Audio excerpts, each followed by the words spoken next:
Alright, hope everybody had a great week. It is Sunday and almost had a mishap here, but we'll get through everything. Had a great week. I had a bunch of things that I wanted to get through here. So, as I may have mentioned in one of my previous videos, I had a problem logging into Discogs. It's basically a record information and purchasing website. It's much like eBay where you can purchase from different vendors and so on and so forth. And I was able to fix that by using a different email and redoing a bunch of stuff there. So I was happy to get that taken care of and purchase one of the records I had. Unfortunately, it was not on my list. I mean, I meant it to be. Maybe it had shown up, but I found my old Discogs list, which is very, very cool. Numerous things on here, and lots of things are not very expensive, but the shipping makes it expensive. So, for example, if you find a $3 record and $8 for shipping, that makes it 11 bucks. And do I want to spend 11 bucks on some of these items? Not really. But again, the record itself is cheap, but you know, unfortunately, some of these sellers do combine shipping, and I can't find anything from those particular vendors that I would ever want. They were just kind of standalones. And as I mentioned, I think in one of my videos, is that I try to go for music that is not available anywhere where I live. I'm not looking for the Pink Floyds, you know, the Zeppelins, that sort of stuff. I can probably find those at a record store or just easily found on eBay. I want to be challenged a little bit and get some interesting, unusual things. The whole point of many of us record collectors, if you see on YouTube, is that they want to show off things that no one else has shown off before. They want to be the first one to show that. Whether we get 5 views or 5,000 views, we still want to be the person that said, I was the one that showed that off first. You know, some of this music that I've been purchasing, you say, well, I've never heard of it, but it's got 54,000 views on that one particular video, and then numerous other people have posted similar music, and then they have, or mixes, whatever. But it was really fun to find this and marked off things here, you know, what I've done and what I need to do, and I need to go through and cross out ones that crossed out some here that are no longer available or viable, and options here. So there's that one there. And I also found, get rid of this here, also found my weekend specials list here, which I had started. These are books or something like that. I believe I have The Ransom of Red Chief and Valentine's Second Chance. Now, I'm not going for all the books because there's something like 89 stories or something crazy like that. So no way I'm going for all that. I mean, I'm not saying there's books for each one of them. And then there's numerous other, looks like there's another Discogs list here. My gosh, look at that. I mean, it's addictive. It's like COMC, very, very addictive. And then, speaking of addictive, so I went to COMC. I keep on getting ideas from people for autograph requests and stuff like that. See a video on buybacks or whatever, and you say, guess what? I'm going to take a look at buybacks. Even though I just want to make a list, haha, see what's going on there. Then you see a card that's really stupid cheap, and I said, oh, you know what? I might as well buy those. And then you're like, oh, shoot. You know, I got those, did whatever, and then it's like, you know, I want to throw $15 in. COMC does not want me to throw $15 in there. They let me throw in 10. 10 is just barely enough to get the last cards that I want, and then the $5 for shipping. I said, it's really time for me to get my cards out of COMC because I'm darn near 70 cards. 70 cards. Probably almost exactly 70 cards in there. Not very expensive. Most of them are like the 27-cent variety to as much as $2. So it's not very expensive. Excuse me. But again, that being said, there's a few $5 and $6 cards in there, and also very not many. But I wanted to get those set away and sent out and into motion so I can kind of start fresh when I do my Black Friday shopping and when that comes along. So there was that one there. And then I got some Hot Wheels over the week here. I only have 3 out of the 4. I try not to purchase very many Hot Wheels, and most people have seen all these before. So if you've seen these before, you've seen them. One is the Hot Wheel. Oh, it's the Land Lowrider, the '96 Porsche Carrera, and the '92 Ford Mustang. Nothing special there, as I've seen these all over the pegs on people's Hot Wheels hunts there, so it's not, I guess maybe didn't get the right ones, but I was aced out by 5 minutes. The guy came back with probably 10, 12 Hot Wheels. I don't really know. It was more than I've ever picked up in one particular time. And then I found my missing certified autographs binder. I know I'm missing some other information here, but I wanted to go through this very quickly if I can. I tried to film this earlier, but it came out really terrible. But this is one of my free binders from the Free Binder Store, Certified Autos. It was not marked as such. I think I had replaced the binder and didn't get a label on it, and what a mess. But, you know, this is just a testament to hard work and time of getting $5 to $10 autographs. Not many of them were $10, most of them are $5 or less. You know, but some of them are $6, $7, and the rare one is $10.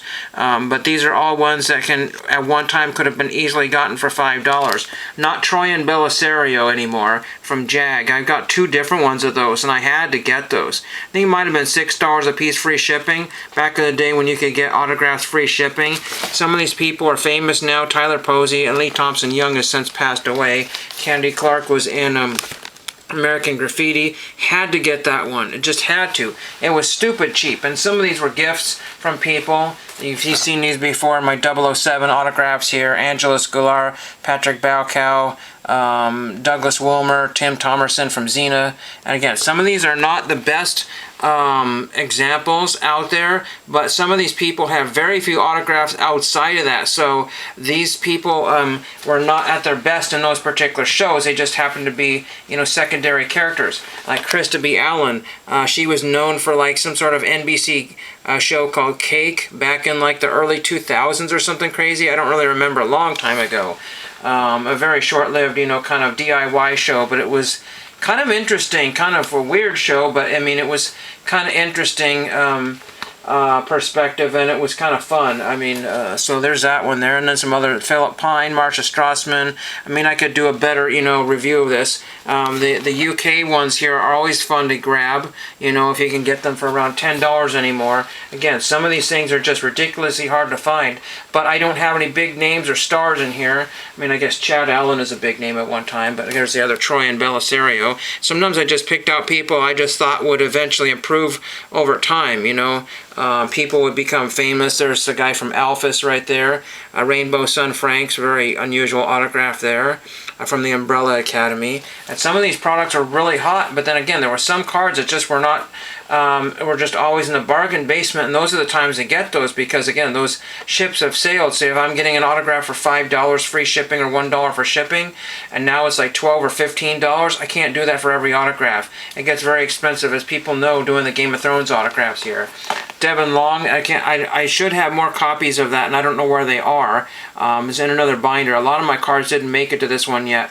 I should have 3 or 4 of those, and of course he's on Ghosts, and that's the Runaways, some sort of Marvel thing here that didn't do very well, I guess. I have no idea, but he was also a University of Oregon football player, I believe, as well, so that's a very dual-purpose cool autograph there. Again, these X-File ones are really cool to have because they are also on-card autographs.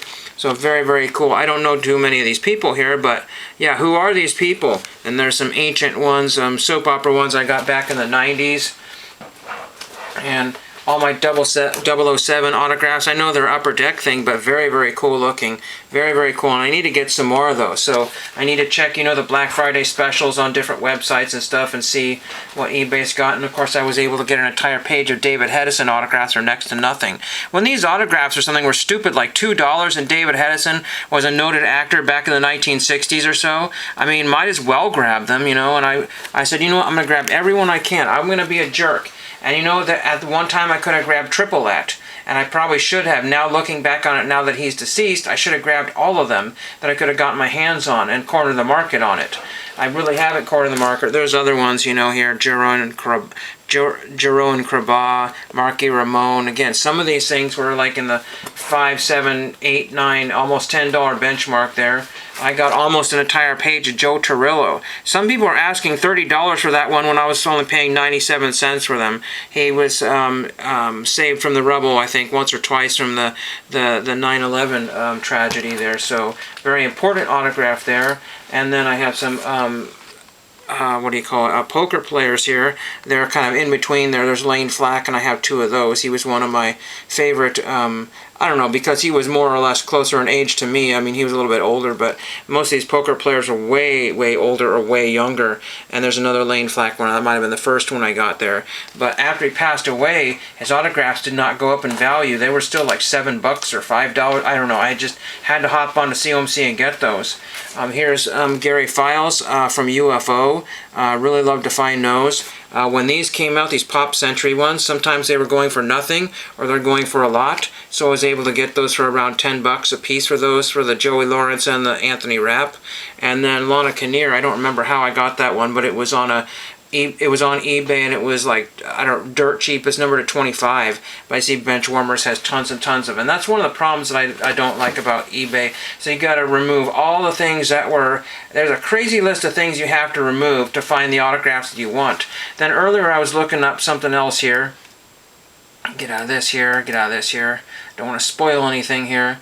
I was looking up Eureka cards and stuff like that, and not just Eureka, but numerous other things here, relics and stuff like that, and see what I could find interesting through the old autographs. Rob LaBelle, I think, was in several sets there, so it's anyway, these, you see a lot of the same names over. I've seen the Shane Solberg.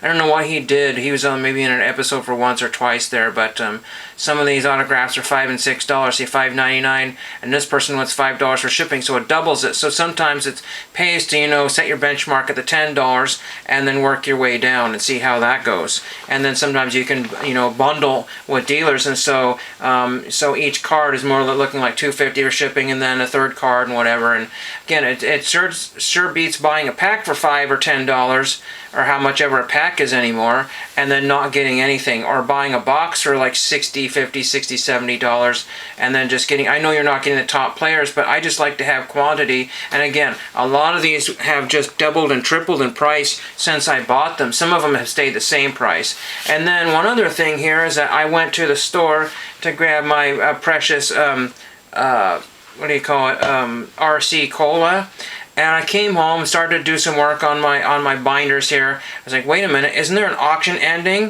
was like, oh my gosh, oh my gosh, oh my gosh. And there was an auction ending, and I went right to it, and it said 34 seconds left, and I put my bin, blah, blah, blah, and boom, got it. I won't exactly spoil what it is. It's a set of cards, and it was marked as rare. It's set on eBay for like $30, and then every week it jumped down another $5 increment or something, sitting on eBay. And it was just only because I was on COMC and I was typing in something else just to verify if I was getting a good price on COMC on one of the cards, looking up some like autograph, and then this little set popped up, and I was like, oh my gosh, I gotta grab that. I know shipping was $6, but very, very cheap and affordable for whatever this is. There was none completed on COMC, and I couldn't find any completed on eBay, and the guy said these are very rare, so I will show those when they come in. I don't think anybody on YouTube that I know will have these cards, and I think that's really cool, and it'll go into one of my binders, and is another example of a card set that I don't have, and I think I got the complete set from what I understand. So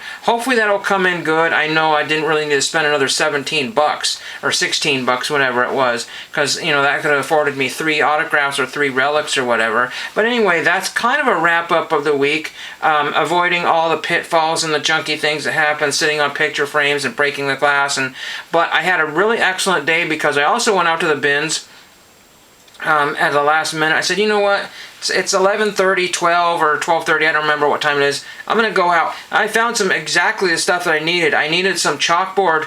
I've got a frame that's going into the kitchen, and I needed something like looking like a chalkboard, and I got chalkboard paper. So, or it's a sticker. So you put the sticker on whatever board you have or whatever, and then you smooth it out, and then I'm going to cut that to fit in my frame, and it's going to be perfect. And then I might actually try to do the Cheers logo on top of it and make that look really cool. We'll see how that works. Or I could just cut out a picture of, but I'd much rather maybe try to do a stencil and paint it on there, see how that goes, see if I can do some artistic skills on it. We will see. And then I have a nice little menu board that covers up a really ugly clock cord in the kitchen, so that'll be fun.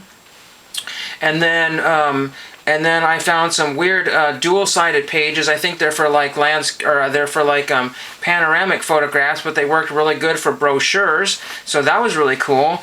and just other little dinky little tidbits. I found some cassettes, and I hope to get some batteries for a cassette player, Walkman type thing. It's not a Walkman, but it's a like a little Panasonic type of Walkman, and I need to get a couple batteries for those, and hopefully I'll be listening to a bunch of Rush on cassette. So that's cool. I found like 3 Rush cassettes, a couple of Pink Floyd ones, and another, I don't know, or the Stones or some other kind of classic rock. Very, very cool. So really it was actually a pretty useful and fun day. I just took it a little easy, and then did a little bit of yard work and a few other things. I've got some crazy bill I got to take care of early in the morning. We'll see how the day goes, but yeah, it started off as a